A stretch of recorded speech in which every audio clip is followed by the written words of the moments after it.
ما أنت تنشر بالسكي دوا إننا قاعد قبطه وأنا ما قبطان رمنا أو أنا رسيه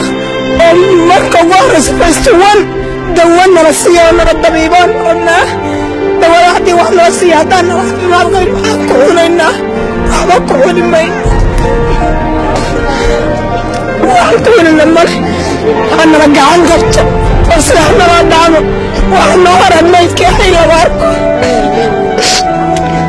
ما كل هذا وانا نافع نبت قريسة سبتمبر كاربية لما صدق الناس بايقاك تاجد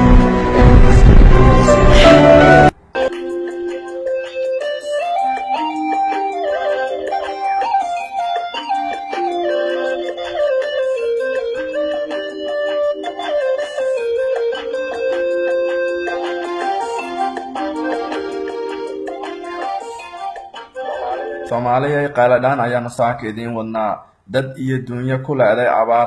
abaarta oo ka sii daraysa Soomaalidii oo aan isu gurmanaynin deegaanada qaar oo aan la tagi karin beesha caalamka sidii la rabay aan uga soo jawaabin baaqi dawladda Soomaaliya ee ahaa in si degdeg ah ay dadkaasi abaarta wax uga qabtaan run ahaantii xaaladda meel xun ayay maraysaa shaqaalaha gargaarka ee Soomaalida ee ka shaqeynaya hay'adaha ka howlgala deegaanada ay abaartu ku dhufatay waxay soo sheegayaan in xaaladdu ay faraha ka sii baxayso dad iyo dunyana ay u la'aanayaan deegaanada qaar waxay sheegayaan in ay dadku ay hadda u dhimanayaan cudurro ka dhashay abaarta gaajo iyo haraad abaarta ayaa hadda meelaha qaar bilow ah halka meelaha qaarna ay meel xun hadda gaartay deegaanada qaar xoolaha ayaa hadda go'aya meelaha qaarna dad iyo dunyaba way israacayaan runtii xaaladan hadda waa degdeg waa si degdeg ah in wax looga qabto Soomaalida iyo warbaahinteedana waa inay ka qayb qaataan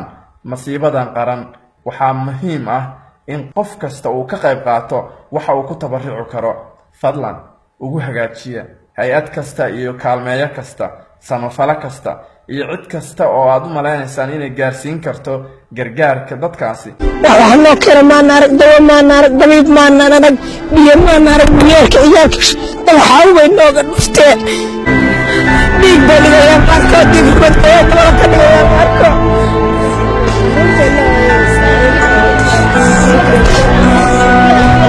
Maxamed Yara Sheekh oo ka mid ah shaqaale gargaar oo ka howlgalaya deegaanada abaartu ugu daran tahay ayaa bartiisa Facebook soo dhigay fariin uu rabo inuu la wadaago warbaahinta Soomaalida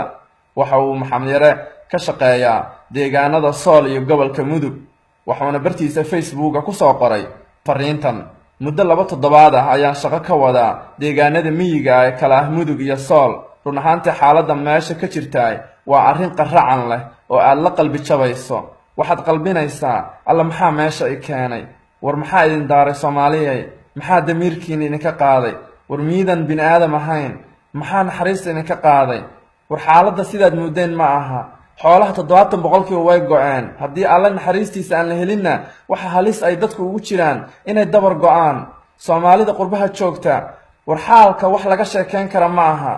waxaan ka sameeynay biyo dhaamin laakiin biyihii wax lagu karsadaa la rabaa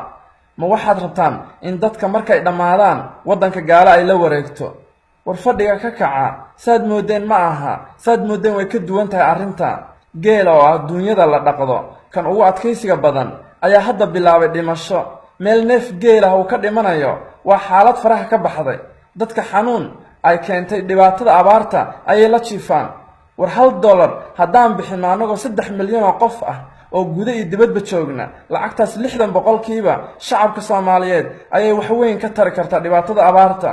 reer miyiga waa dad runtii niyadsan oo deeqsiyaal ah iyagoo xaaladaas adag ku sugan ayay ku shafrayaan oo xoolaha ku qalayaan adigoo diidan duruufta ay ku jiraan ay ku sugan yihiin og balse dadka magaalada jooga iyagoo ladan ayaysan ogolayn inay dadka kaalmeeyaan yaa igu soo biiraya si aan dadkan u caawino war ka kaca fadhiga dad ma dhaqnee cid walba oo diyaar ah dadkaas kaalmo ay u baahan yihiin degdeg fadlan degdeg dadka dibadaha joogahay fadlan isgaarsiiya fariintan oo isxil qaama inta goor tahay salaamu calaykum